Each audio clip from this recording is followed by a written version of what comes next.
Now, let me introduce you to our next guest. His name is Todd Knuckles. Todd wrote a book called 80/20 Business Big Results from Small Changes. Todd, my friend, thank you so much. I appreciate you being here, buddy. Talking business anytime we can. Thank you. So where did we meet? We have not met actually. How did we get connected? We connected in the world of LinkedIn is how we Okay. connect. Yeah, Okay. you Well, reach, you know, I reached out to you, and you reached back, and here we are. yeah, so for years, literally 11 years, I've been interviewing local small business people, and we kind of changed the format. And I told Julie, anybody that wrote a business book, I want to talk to them. Hmm. And so and so they send me these links, and when I got yours, it just intrigued me, and I wanted to make sure we got you on. So thank you. We're actually talking to you right outside Jacksonville, Florida, correct? Absolutely, absolutely. Amelia Island. So, you didn't just wake up one day and decide I want to write a book on business. So tell me a I little bit did not. about your background. Absolutely. I came out of graduate school, West Virginia University, and joined a consulting firm, which I worked for about 10 years to cut my teeth, and then launched my business, which is 80/20 Business Coaching. And then through all of that work is where I wrote my book. And it is based on my actual in the field work with small business owners throughout North America. And so it's practical advice and things that I've seen work, and it's a blueprint for small business. And so one of the things I liked about your book, I like about my co-host Cherie DeMay, I could tell that there was research and real data. It's just not you coming up with with an idea or an opinion. This is some real factual stuff that's very helpful. And I'd love to kind of dig into some of this stuff. And you Absolutely. were gracious enough to send me an ebook, so I printed off some of these. For those of you that are watching on the Facebook right now, I'm holding this up, which is a print of your book. Uh, you they can purchase it now, correct?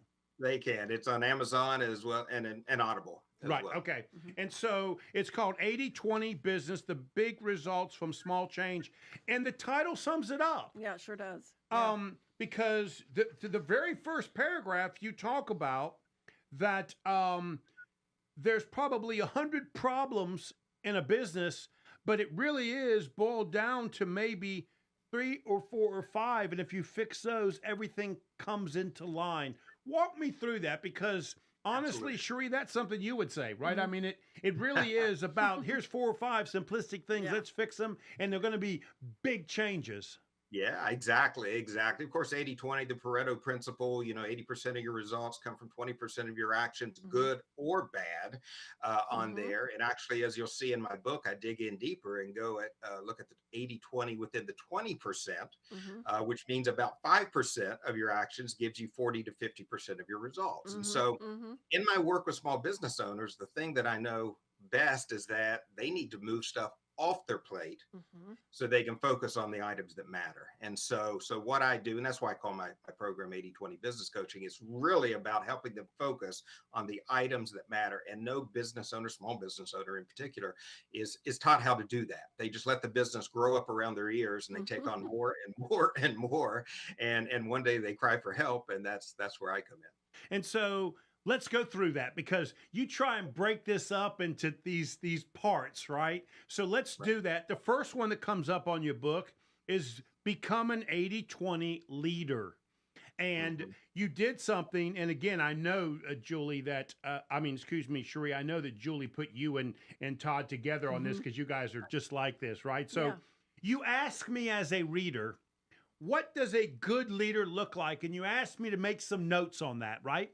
And Mhm. so I Yep. put down trusted, transparent, good listener, and wanting to help others, right? Absolutely. I kind of put that down there. And then you say, I bet it was really hard to get the five. And I was thinking, darn it, he's right.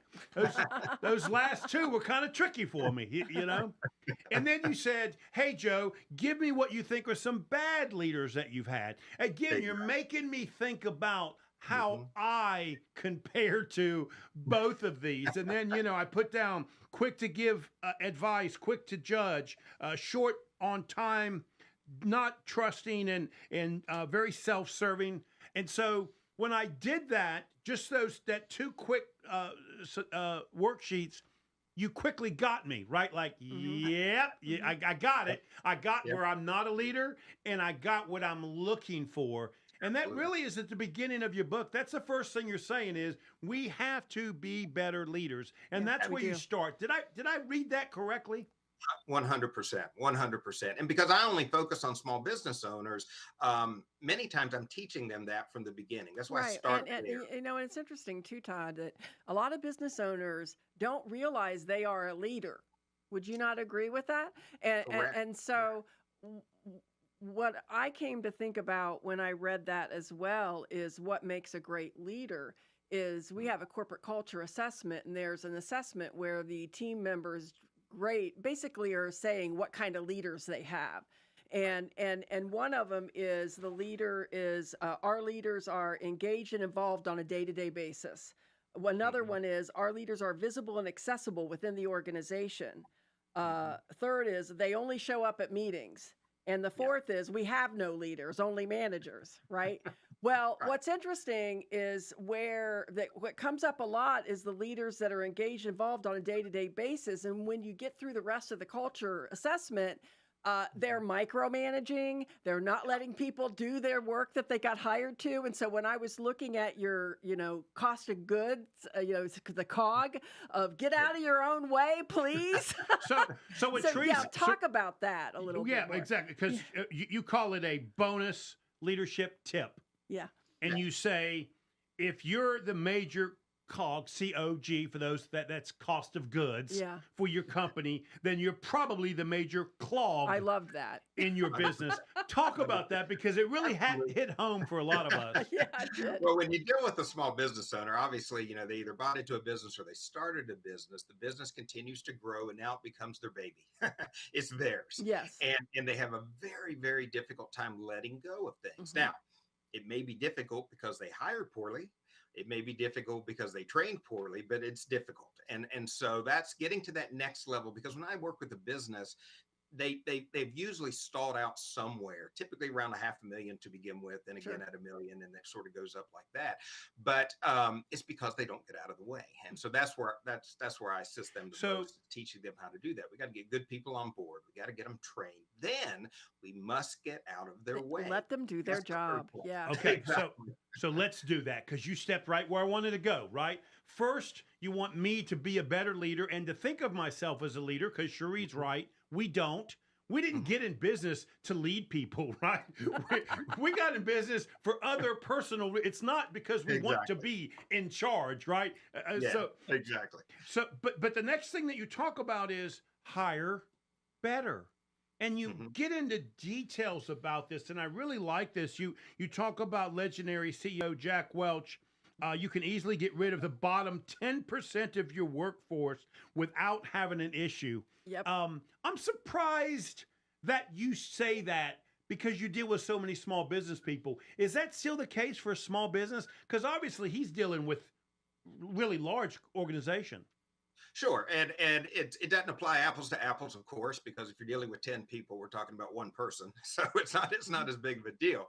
But the point is, we typically aren't as efficient as we can be, Mhm. and a lot of times that's because we have so many weak workers around us. And again, when I say they're weak, it might not even be the worker's fault. It might be the owner of the business's fault. They're not training them and they're not leading them as we've discussed. So effective and efficient is what I'm all about with small business. Well, Anything you can do to take touches out, you need to right. do. So we've only got about 30 seconds. Let's take a break and we come back. Let's dig in.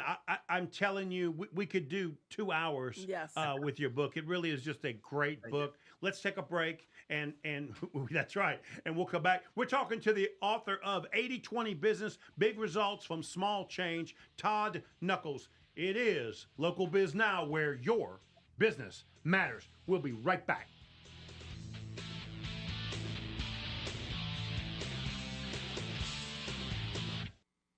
We'll return to more of Local Biz Now. With your So, Todd, can you hear me? I can. Okay. So, I got a ton of stuff I want to talk about, Sure. but I think let's skip past the workers. Why you smiling at me? You just happy because you haven't messed up yet. You did good He's too. doing good. He's doing good. It's a mutual.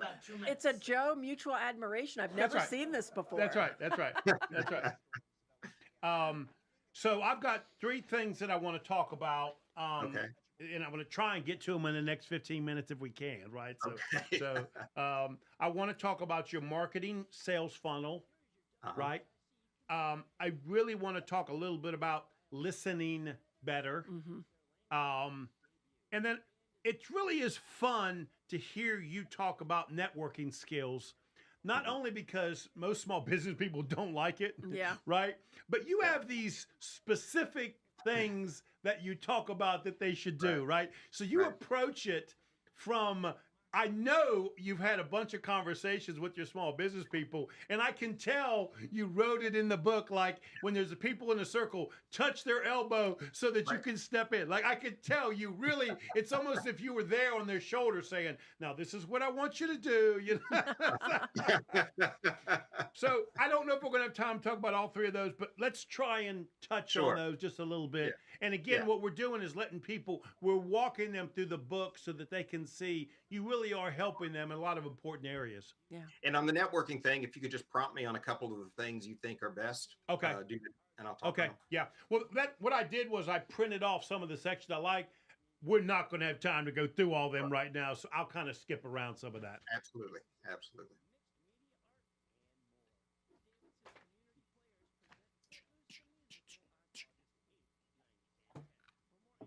This was a good read for you, wasn't it? I Yeah, could tell. yeah. Yeah. 30 seconds. You guys need anything?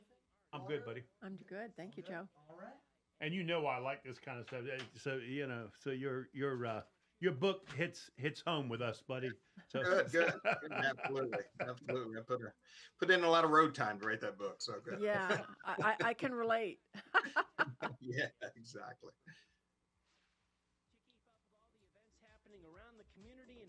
Julie wrote, Joe has no problem with me doing my work. Well, I don't, because it's 9 years Yeah. of training her, right? Call now to speak with Joe her Gagnon training at you. 844 Studio 4. It's Local Biz Now on 1059 100.7 WSIC. Local starts here. Yeah.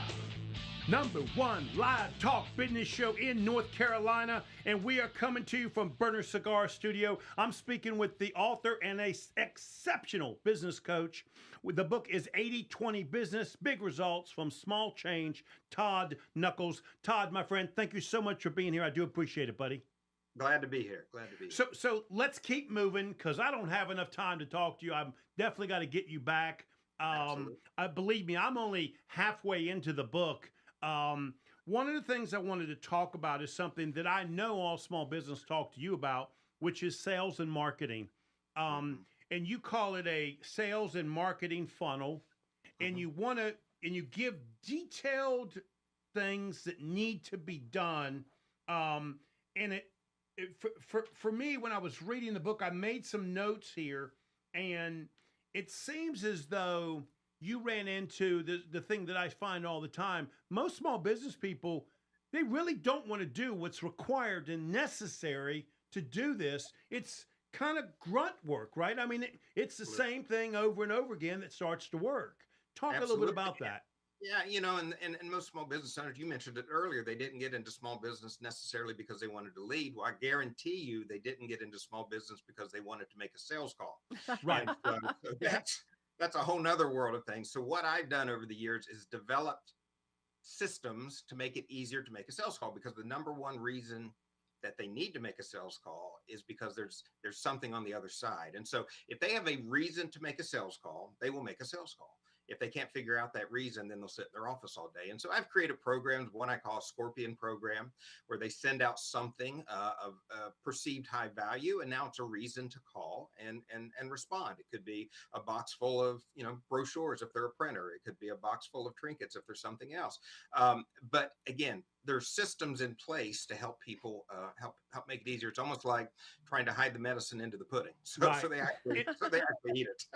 And one of the things you talk about is a benefits statement, a statement that I've heard it termed in other ways, but you really are trying to come up with something that helps them so that they have this elevator pitch or this a beginning statement to get started with, right? Absolutely. I'm curious, when you wrote this, were you talking about the owner or the salesperson?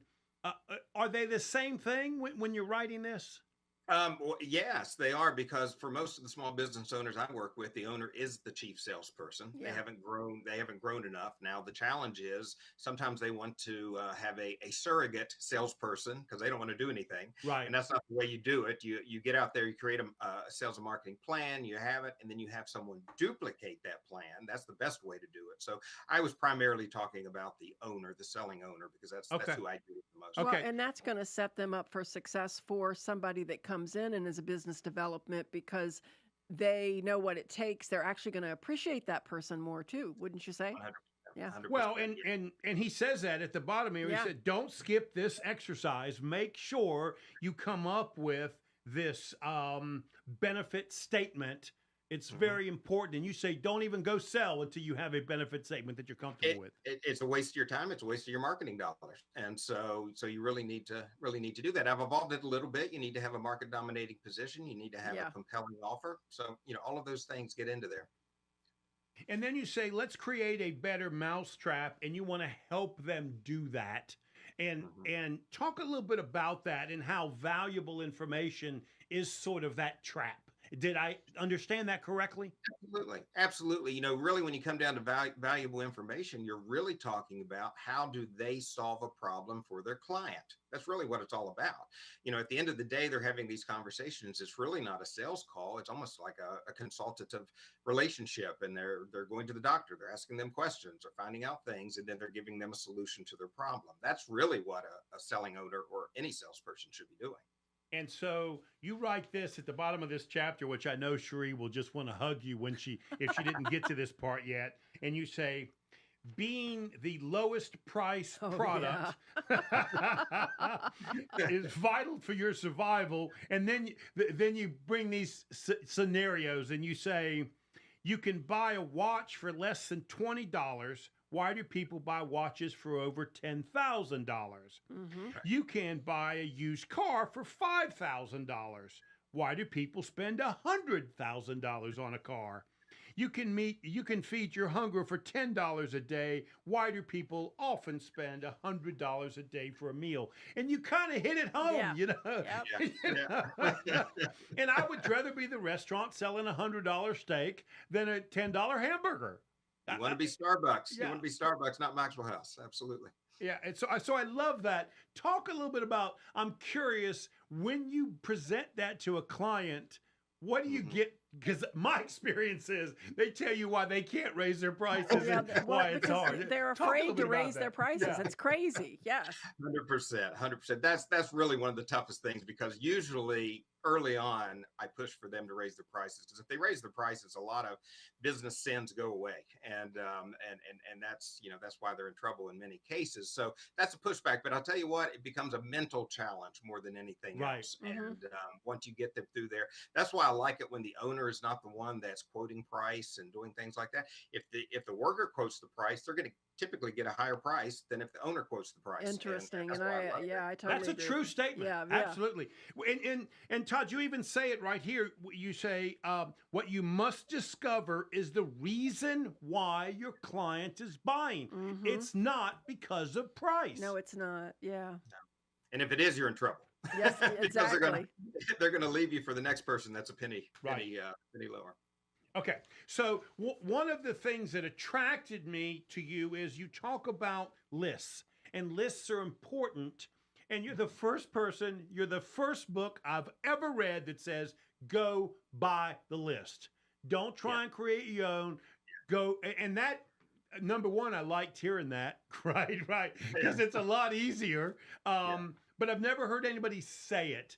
Talk Mhm. about it. And I know you've got some actual resources that you can help people out that are listening for that too. Absolutely. And buying the list goes back to many things that I talk about, which is, pay for shortcuts, pay for things that will speed up the process to get you where you want to be. Don't just, don't take the slow boat to get where you want to be. But there are many list brokers that you can go through. And more importantly, this goes back to our conversation earlier. You got to know who your target is. You got to know who your perfect customer avatar is. So when you go to buy a list, you're only paying dollars for that customer avatar. And that's an important part as well. So, and then you go into great detail on what that list should look like. And it's important that you discern what the profile is before you just go out and buy one. And you're able to help them do that. Now's a good time. If somebody wanted to reach you, how could they do that, buddy? Sure. They can just do it at todd@toddknuckles.com. And you'll see that at the bottom of your screen, I believe. But todd@toddknuckles.com, or just go to my website, toddknuckles.com. There's a link to schedule a quick call with me. Either way will get you to me, and we'll have a quick conversation. So we don't have a lot of time. I really, I told you at the break, I enjoyed reading your section, Sharpen Your Networking Skills. Yes. So it's almost as if you were handing people that didn't want to be in the networking room guidance. Right. You know what reminds me of? That commercial where the guy is trying to help the older people not be like their parents. It reminded me of you trying to say, now go ahead and touch his elbow and see if you can step into that circle. You know what I mean? It's just a great section on networking. It really is. Thank you. Let's talk a little bit about that, because I don't think there's a better way for a small business person to succeed than to plug themselves into the community. This book would not work if you did not have this chapter in there that talks about networking and how effective it can be. Yes, absolutely. And talk a little bit about that and how you chose to put this information in, because it really is. I'm going to call it hand-holding. I don't know how else to describe it, right? Sure. But talk about how you perfected this. Yeah. I mean, it's been through years of training more than anything else. But networking, to your point, is one of the strongest ways for a small business owner to connect in society. I mean, you walk in the door, you have instant equity as a small business owner, and you have a chance to plug into your society and do some really cool things. And so, that's one element of a good sales strategy, and people just ignore that. Now, as I say in the book, is it networking or is it not working? Because sometimes they stand around the same three people every week, and that's not the way you do it either. So that's right. You have to network with a purpose. So one of the things you talk about, energize yourself. So how do I energize myself when I don't want to be there to begin with? How do I do that? Yeah. Well, it goes back to honing your skills. Are you confident in your skills? Do you know what you're going to say? Do you know how you're going to say it? Do you know what types of business owners in the networking event you're going to talk to? And sometimes you just have to fake it till you make it. I mean, that's just the reality of it. Your business, your family. Act like you're happy to be there.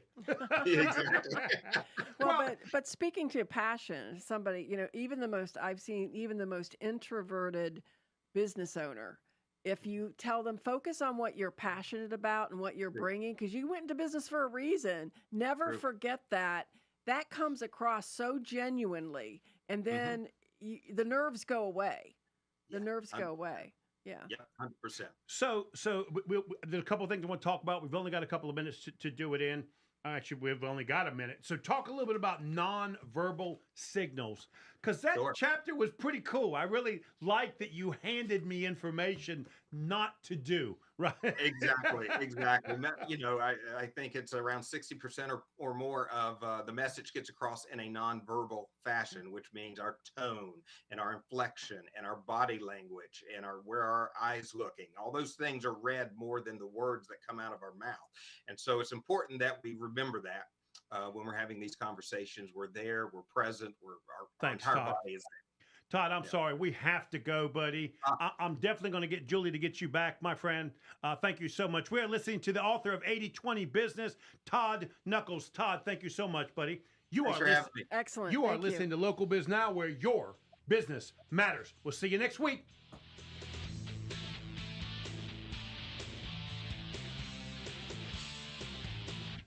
Serving you better than ever before. Talk to Todd. Got it, Todd? Yep. Hey, I sent you an email. I wanted you to talk to Justin.